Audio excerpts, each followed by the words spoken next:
প্রিয় এইচএসসি পরীক্ষার্থী, আশা করি তোমরা সবাই ভালো আছো। আজ আমি তোমাদের জন্য প্র্যাকটিস সেশন নিয়ে আসলাম স্পেশাল ওয়ার্ডস অফ ফ্রেজের। এটা হচ্ছে আমাদের প্র্যাকটিস সেশন 2। আজকে আমরা দেখব আরও কিছু নিয়ম, এগুলোর মাধ্যমে আমরা আশা করি যে এই 2টা বা 3টা প্র্যাকটিস সেশন নেওয়ার চেষ্টা করব এবং এগুলোর মাধ্যমে তোমরা এই special uses of words and ফ্রেজের যত কনফিউশন আছে তোমরা দূর হবে এবং তোমরা 5 আউট অফ 5 পরীক্ষায় পাবা, এটুকু আমার বিশ্বাস। তোমরা শুধু মনোযোগ দিয়ে ক্লাসগুলো দেখবা, কেউ স্কিপ করবা না, ঠিক আছে? একদমই স্কিপ করা যাবে না, ভালোভাবে তোমরা দেখতে হবে। এবং আগের ক্লাসের ভিডিও লিঙ্ক অবশ্যই আমার ডেসক্রিপশনে দেওয়া আছে, তোমরা একটু দেখে নিও। তাহলে আসো আমরা ক্লাস শুরু করি। প্রথমটা দেখো, সেন্টেন্সটা দেখো, বলতে the child can not walk. তার মানে কি অর্থটা কী দাঁড়ায়? যে যে বাচ্চাটা হাঁটতে পারে না। কী করতে পারে না? হাঁটতে পারে না। Dash run in the field. আমরা কিন্তু একটা শব্দ বলেছিলাম যে লেট এলোন। লেট এলোন কখন হয়? তোমাদের বক্সে থাকবে লেট এলোন, এই লেট এলোন। তাহলে লেট এলোনটা কখন হবে? দেখো, লেট এলোন বলতে কি চিন্তাও করা যায় না কিংবা দূরে থাক। চিন্তাও করা যায় না কিংবা দূরে থাক। দূরে থাক, দূরে থাক মানে কি? একটা জিনিস সম্ভব নয়, অন্যটা তো দূরে থাক। দেখো, বাচ্চা হাঁটতেই তো পারে না, আগে তো হাঁটবে, হামাগুড়ি দিবে প্রথমে, তারপর হাঁটবে, তারপর দৌড়াবে। তাহলে সে হাঁটতেই পারে না, তুমি কেমনে চিন্তা করো যে রান ইন দ্য ফিল্ড? এটা সম্ভব? তাইলে কী হবে এখানে? Let alone. এখানে কী বসবে? Let alone run in the field. বুঝেছো তোমরা? আশা করি যে লেট এলোনের ব্যবহারটা একদমই সহজ। দেখবা মাঝখানে লেট এলোনটা বসবে, প্রথমে একটা কাজ দিবে যেটা হচ্ছে তোমার জন্য এটাই করা কষ্টকর, পরেরটা তো দূরে থাক বা পরেরটা তুমি চিন্তাও করতে পারবে না, এই অর্থে কিন্তু লেট এলোন বসবে। পরের ইয়েটা দেখো, parents dash work hard to take care of their children. Parents কী করে বলো তো? প্যারেন্টসটা এখানে এই আগে আমি একটু পড়িয়েছি আমাদের আগের লেকচারে, প্র্যাকটিস সেশনে, আবার দিলাম তোমাদেরকে একটু স্মরণ করিয়ে দেওয়ার জন্য। এখানে মধ্যে মানে যে পিতামাতার কী করতে হয়? কঠোর পরিশ্রম করতে হয়। হ্যাঁ, মানে অবশ্যই করতে হবে। হ্যাঁ, অবশ্যই করতে হবে। কিসের? কেন করতে হবে? To take care of their children. এই যে টু, দেখো টুটা মানে হইল উদ্দেশ্য, ঠিক আছে? তোমরা দেখো উদ্দেশ্য, কেন করবে? কেন করবে? To take care of their children, তার মানে এই অংশটুকু কেন করবে? To take care of their children. তাহলে আমরা যদি বলি প্যারেন্টস হ্যাড টু, এটাও হয়। Parents must work hard to take care of their children, মাস্টও হয়। এখন তোমরা দেখবা একসাথে তো হ্যাড টু আর মাস্ট হবে না, দেয় না। নর্মালি হ্যাভ টু বা হ্যাড টু, মাস্ট এগুলো একটাই শব্দ দেয়, একটা শব্দ দেয় তোমাদের টেবিলে 10টার মধ্যে একটা শব্দ দেয়। তাহলে এখানে কী হবে? হ্যাড টু অথবা মাস্ট হবে। Rima studies hard. পরেরটা দেখো, রিমা কি? Studies hard. রিমা কঠোর পরিশ্রম করে। Dash GPA 5 should be missed. এই দেখো শুড, এই যে আমাদের আছে একটা নিয়ম আছে আমাদের যে শুড কিংবা কি মাইট কখন বসবে? শুড মাইট প্লাস B2 কি B1, সরি B2 না B1 মানে ভার্বের বেস ফর্ম। এই যে এগুলোর পরে কখন বসে? তাইলে দেখো আমাদের সাবজেক্ট আছে এখানে জিপিএ 5, এখানে শুড বি কেন হলো? তাইলে শুড বি কারণ হচ্ছে প্যাসিভ, জিপিএ 5 তো নিজে নিজে পায় না, এই রিমা করতে জিপিএ 5 পাওয়া হবে, যার কারণে এখানে শুড বি আছে। তার মানে এখানে রুলসটা দেখো যে লিস্ট মানে লেস্ট। লেস্ট বলতে কি? নতুবা। শব্দের অর্থ কি? নতুবা। তাহলে এই শব্দটা যদি থাকে, লেস্ট থাকলে তোমার সাবজেক্ট প্লাস শুড কিংবা মাইট প্লাস ভার্বের বেস ফর্ম বসবে। তাহলে প্যাসিভ হলে শুড বি থাকবে অথবা মাইট বি থাকবে। তাহলে এখানে দেখো কী হবে? লেস্ট। এই শব্দটা কিন্তু তোমাদের টেবিলে দেওয়া আছে। তার মানে কী বলছি? Rima studies hard. রিমা কঠোর পরিশ্রম করে নতুবা, কারণ তার পাছে বয় হয়, মানে বয় হয়, আশঙ্কা আছে যে এটার অর্থ কিন্তু আরেকটা অর্থ আছে লেস্টের, যে পাছে বয় হয় মানে কি? যদি আমি এটা না করি তাইলে ওইটা ঘটবে না, আমার বয় হচ্ছে। তার মানে কি? নতুবা জিপিএ 5 শুড বি মিসড, মানে সে যদি কঠোর পরিশ্রম না করে তাহলে তার জিপিএ 5 মিস হবে, ঠিক আছে? এটা তোমরা একটু দেখো, আর তোমরা একটু স্ক্রিনশট নিয়ে নিবা। দেখো পরেরটা উদাহরণটা দেখো, 4 নম্বর উদাহরণটা, ডোন্ট ডিস্টার্ব মি, মানে কি বলছি? আমাকে ডিস্টার্ব করো না। You dash leave me alone at this moment. দেখো এখানে শব্দটা একটু দেখো তোমরা খেয়াল করে, ডোন্ট ডিস্টার্ব মি, আমাকে তুমি বিরক্ত করো না। আমি বলতেছি বিরক্ত করো না। You dash leave me alone at this moment, তার মানে কি? কেউ একজন কাউকে ডিস্টার্ব করলে আমরা কি বলি, এই তুই আমাকে এখন ডিস্টার্ব করিস না। তার মানে কি, আমি তাকে ওয়ার্ন করতেছি। হ্যাঁ, আমি তাকে কি করতেছি, ওয়ার্ন করতেছি। আমি কিন্তু এর আগের ক্লাসে কিন্তু আমি পড়িয়েছিলাম তোমাদেরকে, বলেছিলাম যে ওয়ার্ন কখন করি, কখন উড্রেদার হবে আর কখন হেড বেটার হবে। আবারও কিন্তু হেড বেটারটা চলে আসলো। তাহলে হেড বেটারের ক্ষেত্রে কি বলছিলাম, দেখো হেড বেটারের ক্ষেত্রে আমি কি বলেছিলাম, যে হেড বেটার প্লাস ভার্বের বেস ফর্ম, ভার্বের কি বেস ফর্ম বসে, ভার্বের বেস ফর্ম বসে। আর হেড বেটার অর্থ কি বলছিলাম, স্ট্রং অ্যাডভাইস কিংবা কি হইতে পারে, recommendation or strong advice, recommendations or warn. তাহলে এখানে কি কি অর্থে আমি নিতে পারি, এটা ওয়ার্নিং অর্থে, যে একটু অসুবিধা হবে কিন্তু তুই আমাকে ডিস্টার্ব করিস না, তুই রুম ছেড়ে চলে যা। তাইলে এখানে কিন্তু আমার বলতে পারি কি হেড বেটার। আরেকটা জিনিস দেখো তোমরা ফলো রাখবা, যে হেড বেটার এবং উড্রেদারের পরে আমরা বলছি বেস ফর্ম। তাহলে এখানে বেস ফর্ম আছে, তাহলে তোমার টেবিলে কোন শব্দের পরে বেস ফর্ম হয় সেই শব্দগুলো তুমি খেয়াল রাখবে। অনেক সময় কানেক্টরস থাকে, যেমন আনলেস, আনটিল বা এই টাইপের থাকে, তার মানে কি এগুলোর পরে সাবজেক্ট থাকবে, তার মানে এখানে ওই শব্দগুলো হবে না। তাহলে তোমরা যেটা করবা সব সময় এগুলো প্র্যাকটিসের সময়, তোমাদেরকে অবশ্যই A to Z মানে হচ্ছে প্রথম 1 থেকে 10 পর্যন্ত তোমরা সবগুলো সেন্টেন্স পড়ে নিবা। পরে নিলে কি হবে, তোমরা এখানে আন্ডারলাইন করতে পারবা যে এখানে আছে বেস ফর্ম আছে, এর আগে ড্যাশ আছে, তার মানে বেস ফর্ম থাকলে এর আগে কোন শব্দগুলো বসে আমরা জানি, উড্রেদার, হেড বেটার, হ্যাঁ, হ্যাভ টু, হ্যাজ টু, হ্যাঁ, ইউজ টু। তাইলে এই শব্দগুলো তোমরা কিন্তু আগেই আইডেন্টিফাই করে দিবা, মার্ক করে নিবা। তারপরে যেটা তোমাদের ইজি হচ্ছে সেই শব্দটা কিন্তু তোমরা বসায় নিবা। বসায় নেওয়ার পরে কি করবা, তোমরা নেক্সটে যাবা। তাহলে দেখো এখন আমরা পরের উদাহরণটাতে আমরা একটু যাই। 5 নম্বর উদাহরণটা দেখো, the poor man dash starve than beg. আচ্ছা, আবারও কিন্তু এই যে আমি বললাম হেড বেটার, হ্যাঁ, আর উড্রেদার আবারও চলে আসলো। হ্যাঁ, এখানে দেখো তাহলে কি হবে শব্দটা, এখানেও স্টার্ভ আছে, বেস ফর্ম আছে, এখানেও কিন্তু বেস ফর্ম। তাইলে তোমরা কি বসাবা, তাহলে দেখো কম্পেয়ার কিন্তু করতে সহজ হবে। এখন এখানে তোমাদের আরও একটা ইজি জিনিস আমি বলি, যে দেন আছে, যখনই দেন থাকবো তখন রেদার, তার মানে কি উড্রেদার, এখানে কি হবে উড্রেদার। এখন দেখো আমি কিন্তু বলেছিলাম যে হেড বেটারের ক্ষেত্রে আমি আবার এখনও রিপিট করতেছি না, লিখতেছি না, কিন্তু তোমাদেরকে বোঝানোর চেষ্টা করি। হেড বেটার আর উড্রেদার আমি ইচ্ছা করে এই দুইটা উদাহরণ পাশাপাশি দিলাম যাতে তোমরা কম্পেয়ার করতে সুবিধা হয়।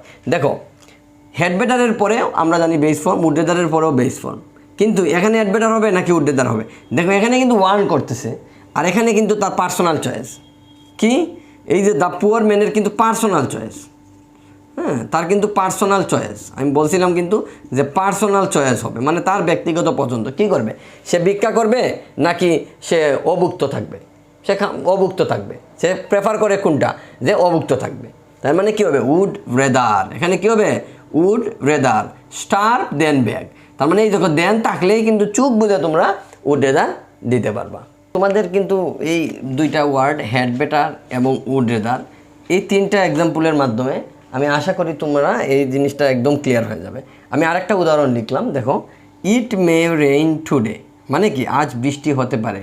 You dash leave earlier. তাহলে দেখো আমি কিন্তু বলেছিলাম যে দেন থাকলে সহজে উড্রেদার দিবা, আর দেন যদি না থাকে তাইলে হেড বেটার হবে। কি হবে, হেড বেটার হবে, কিংবা উড্রেদারও হতে পারে। তাহলে এখানে কি বলতেছে দেখো, আমি তো হেড বেটার এবং উড্রেদার সম্পর্কে বলেছিলাম যে হেড বেটারটা হচ্ছে তোমার অবশ্যই ওয়ার্ন বোঝাবে, স্ট্রং রিকমেন্ডেশনস বোঝাবে, অ্যাডভাইস বোঝাবে। তাহলে এই এখন দেখো আমরা বলছি যে Rima has always lived alone. তোমরা সেন্টেন্সগুলো দেখবা, সেন্টেন্সগুলো ভালোভাবে পড়বা, এটার কনটেক্সটগুলো দেওয়া থাকে, এটা তোমাদের জন্য সহজ। হ্যাঁ, কমপ্লিটিং সেন্টেন্সও তোমাদের কিন্তু একই রকম। এই রুলসগুলো কিন্তু সবগুলোই কিন্তু কমপ্লিটিং সেন্টেন্সে কাজে লাগবে।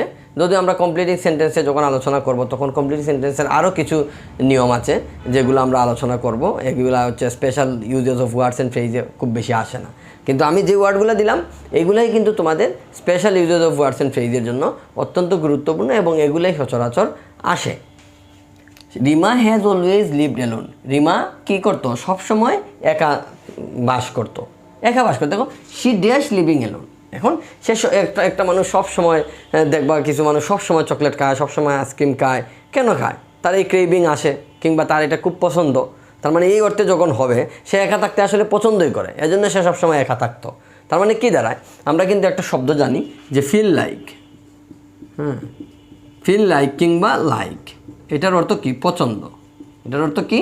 পছন্দ, সেইটা করতে পছন্দ করে। তাইলে এই ফিল লাইক অথবা লাইক যদি থাকে তাইলে দেখবা তোমরা এটা রুলস আছে ভার্বের সাথে আইএনজি যুক্ত, ভার্বের সাথে আইএনজি যুক্ত। তাহলে এখানে কি আছে? ভার্বের সাথে আইএনজি আছে, তাহলে এখানে কি হবে? Feel like, feel like.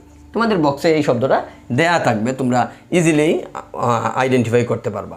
দেখো পরবর্তীতে আমরা বলছি যে the students were talking in the class, ছাত্ররা ক্লাসে কথা বলছে। Dash the teacher enter the class, then এই যে দেনটা এখানে কিন্তু এটা দেন দে স্টপ টকিং। তাহলে দেখো আমরা কিন্তু একটা রুলস পড়েছিলাম, যে কি পড়েছিলাম? একটা রুলস মনে আছে তোমাদের? No sooner. স্ট্রাকচারটা দেখো, নো সুনারের পরে হেড, হ্যাঁ, নো সুনার হেড, হ্যাঁ, সাবজেক্ট, নো সুনার হেডের পরে কি? সাবজেক্ট, এরপরে নো সুনার হেড, হ্যাঁ, নো সুনার হেডের পরে সাবজেক্ট, তারপরে হলো B3, হ্যাঁ, প্লাস এখানে কি? দেন, দেনের পরে সাবজেক্ট প্লাস B2। মানে এই স্ট্রাকচারটা দেখো, বলছিলাম নো সুনার হেডের পরে দেন হয়, তার মানে কী হবে? নো সুনার হেডের পরে দেন হবে। তাহলে এখানে আমাদের কি আছে? শব্দটা কি আছে? দেন আছে। তার মানে নো সুনার হেডের পরে দেন।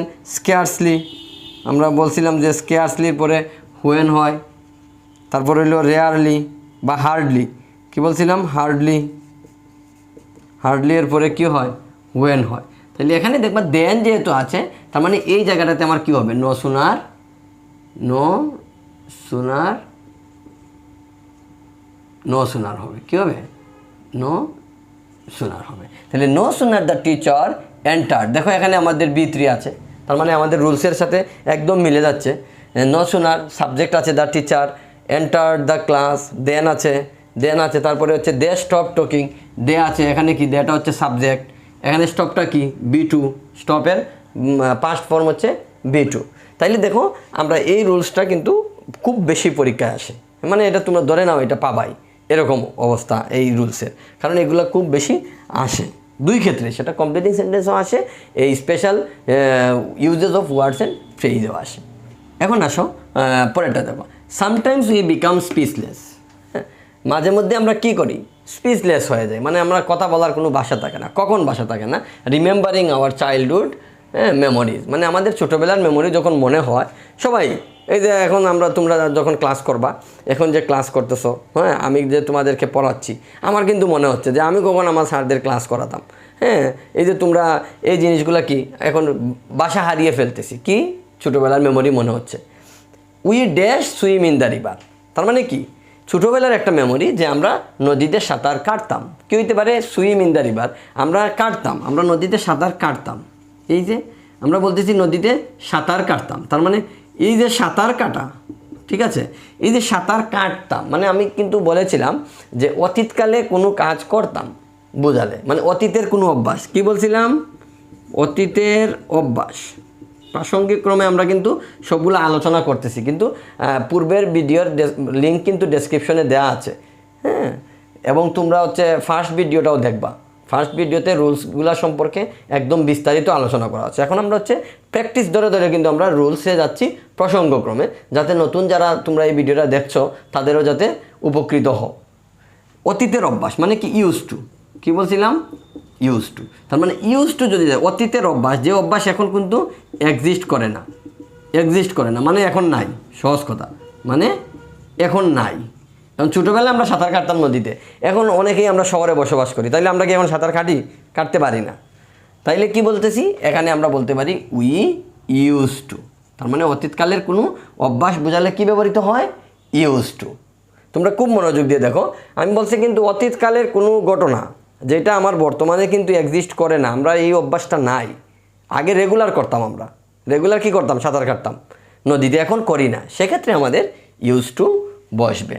পরেরটা দেখো, he took a part time job dash he could earn money. আচ্ছা, এখানে দেখো তোমরা দুইটা অংশ তোমরা ভিন্নভাবে দেখার চেষ্টা করো। হি, এখানে কি আছে? সাবজেক্ট, এখানে কি আছে? ভার্ব, মানে B2, এখানে কি আছে? সাবজেক্ট, এখানে কি আছে? B2, মানে হচ্ছে ভার্বের ফার্স্ট ফর্ম। তাহলে দেখো এখানে সিকোয়েন্স অফ টেন্স অনুযায়ী বলতেছে এইটাও পাস্ট টেন্স হলে তার মানে কি এইটাও ফার্স্ট টেন্স হবে। তার মানে কোন ক্ষেত্রে হয়? হি টুক এ পার্ট টাইম জব, সে একটা পার্ট টাইম জব করে।